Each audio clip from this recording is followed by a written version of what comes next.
army, and you can't harm me. Yeah, hoodoo, you hoodoo, bitch. Where do we begin to discuss the spiritual successor to Dead Island? Maybe we can start with how Techland and Deep Silver had some clashing ideas on the direction of what would have been the next Dead Island game at the time. And according to some Dying Light files, it would have been potentially titled Dead World. We're lucky that it happened, and I believe they have since patched up their relationship since Techland was given the reins to develop the definitive remasters of both Dead Island and Dead Island Riptide.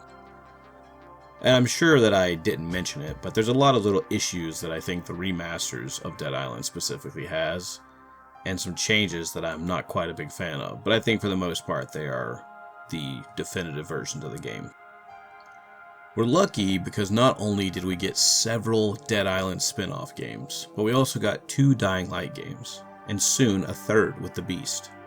Unless of course you count the following as its own game, because it basically is Dying Light 1.5. The Dying Light series is Techland's spiritual successor series to Dead Island, as previously mentioned. Some would say Dying Light is potentially Techland's magnum opus. In Dying Light, you travel to the city of Harran after an outbreak that has been quarantined off and hidden from most of the world. Sounds kinda like Benoit, doesn't it? You have to love humanitarian aid organizations such as the GRE. They love to make shady deals and cover up operations. Their shady antics throughout Dying Light remind me of GeoFarm and Dead Island, and how they tried to sweep all their dirty laundry under the rug. You parkour your way into the role of Kyle Crane, a pseudo-mercenary / secret operative for the GRE, with a little more heart than you'd expect. He stole a highly sensitive file which became his bargaining chip against the GRE, with instructions to publicize it if anything happened to him. Data on the subject. The stolen file. Jump in 10 seconds. It details the incomplete process of synthesizing a cure for the virus. If implemented in its current state, the produced substance may be extremely toxic. Now. Also, the file contains full description of the virion structure. Any attempt to use it would result in countless lives lost. It must be recovered. Further information, current status. Suleiman sent the file to an associate unknown to us, with instructions to publicize it at his command at any time. He does develop into quite the badass savior of the people by the end. He's kind of like a zombie apocalypse Batman that knows parkour and doesn't have an issue taking lives when needed. Techland chose to tighten down on the narrative this go around and decided to have a set protagonist instead of Dead Island's multiple playable characters. And honestly, it works pretty well. Techland went with a much more heartfelt and gritty story akin to The Last of Us. They crafted a world to perfectly coincide with this new direction. With the new horror focus, they chose to play with the day and night cycle and what lurks in the shadows. I believe they succeeded in telling a significantly more memorable story and build a world that could easily stand on its own when compared to other post-apocalyptic media. The aforementioned day-night cycle brought about the volatiles, the true apex predator, and one of many variants of the undead.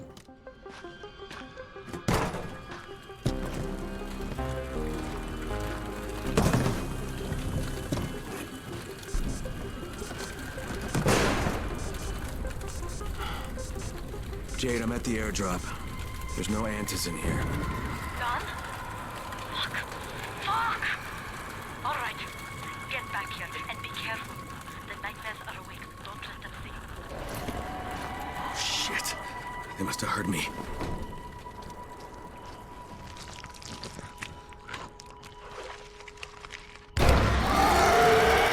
The day-night cycle is one of Dying Light's claims to fame alongside its parkour system. Nighttime, and really the anticipation of the sun going down in real time, is quite unnerving and genuinely tense. It's extra dangerous at night, so you better take a weapon, but even that might not be enough, which is why the UV light safe zones are places you can unlock and fortify for when you get stuck outside after dark and don't think you can survive until morning. They give you a nice reprieve from the cat and mouse encounters with the volatiles. They offer up a sense of safety that's needed in a world so deprived of life, which is a nice segue into the tower that serves as your main hub for most of the game. You will get your fair share of main and side quests on your journey, Don't worry, you're still going to run across some odd survivors here and there like you did in Dead Island, giving you some weird quests like grabbing a box of chocolates in a movie for someone's mother, or so you think, that is. If Mama ain't happy, nobody happy. So you better make Mama happy. Ozzy? Me too. We have the same name. Are you from the video store? No, my name's Crane. Crane? Crane rhymes with train, and brain, and sane, and grain, and rain, and plane, and the other kind of plane, and... Can I come in? No, it's impossible. Impossible. This is my special day with Mom. The tower is where you get to feel most of the human element and what's left of humanity. Humanity's struggle is a huge focus of the narrative and the game as a whole. Techland truly loves to show the human struggle more than the zombie-killing fantasy. Dead Island was known for having similar themes as well. Oh, come on. Raheem! It's me, kid. I did it! Oh, God. Oh, Raheem! Oh, you should have seen it. Oh, God. The whole damn building came down! Oh, shit! Oh, no, Raheem, stop! Raheem, it's me! It's me, kid, it's Crane! Oh, Jesus! Raheem, stop!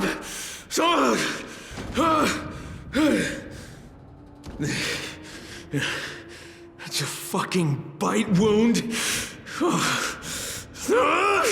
You goddamn stupid fucking kid! Oh, God. Jade. But they failed to really help them shine in the way that Dying Light does.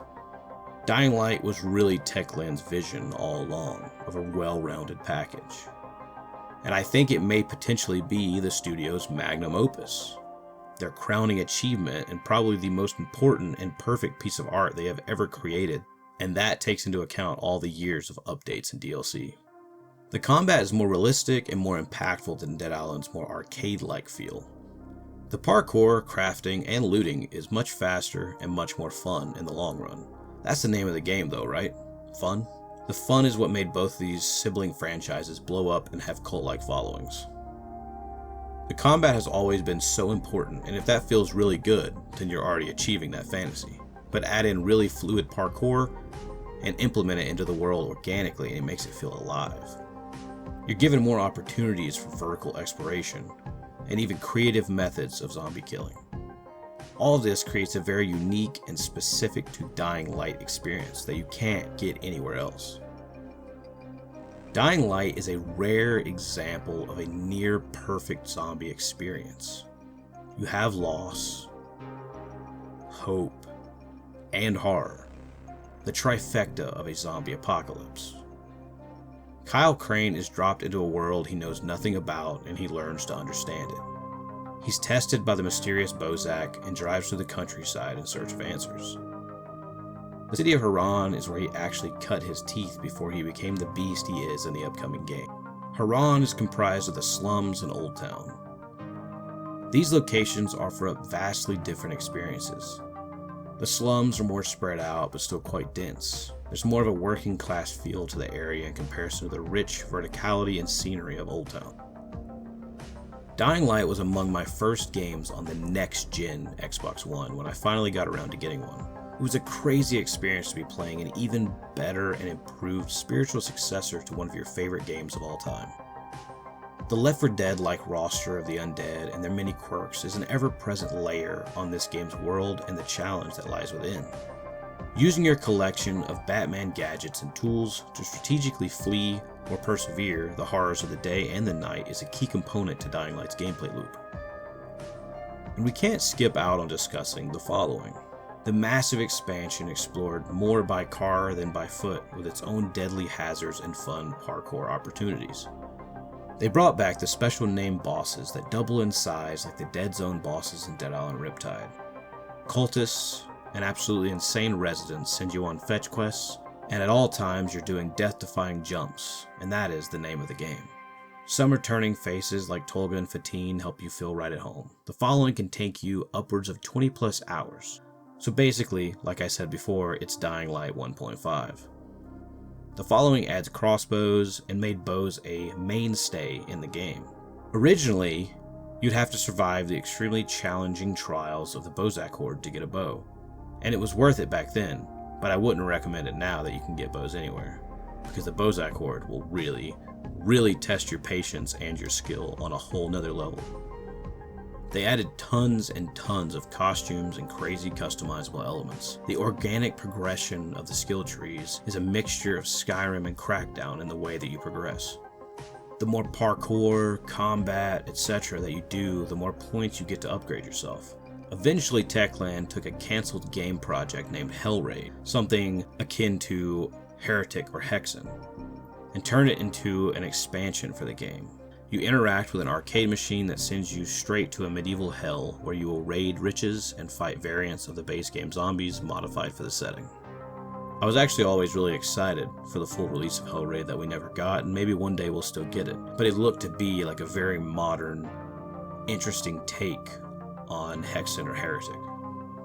If you can't tell, Dying Light offers up a stupid amount of things to do, supported for over 10 years with updates and expansive content. They have regular events and even community mod maps to play from the menu. A personal favorite event of mine is the Superpower Kicks, where a simple kick or drop kick will send enemies flying. Dying Light may have one of the worst final bosses in any game, but it makes up for it in that it's one of the best B-movie zombie stories ever told. The world of Harran, the mystery of the following, and even the fantasy of Hellraid, or the blood vessel bursting insanity of Bozak and his bullshit, makes for a true flawed masterpiece among zombie media as a whole. It's still full of jank and bugs even after 10 plus years. As Todd Howard would say, it just works. Duct tape and super glue, that's all you need in times like these. As if it couldn't get any better, Techland made a dream come true for me when they released Dying Light Platinum Edition on the Nintendo Switch. The base game plus all expansions and DLC offerings in one package. It's definitely the worst version of the game, much like the Outer Worlds on Switch, which I beat recently. But it's a dream to play a Dead Island or Dying Light game on the go.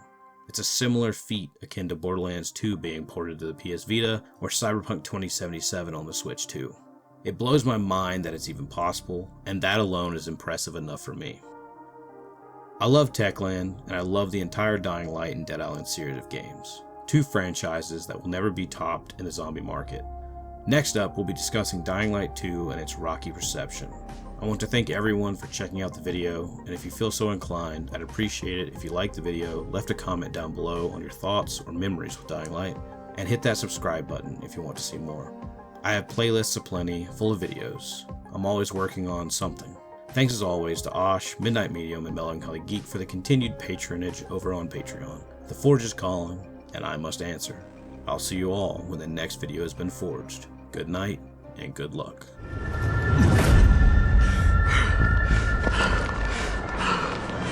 Where am I?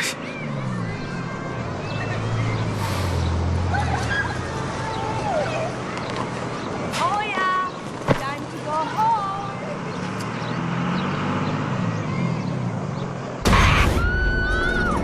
What? What's going on?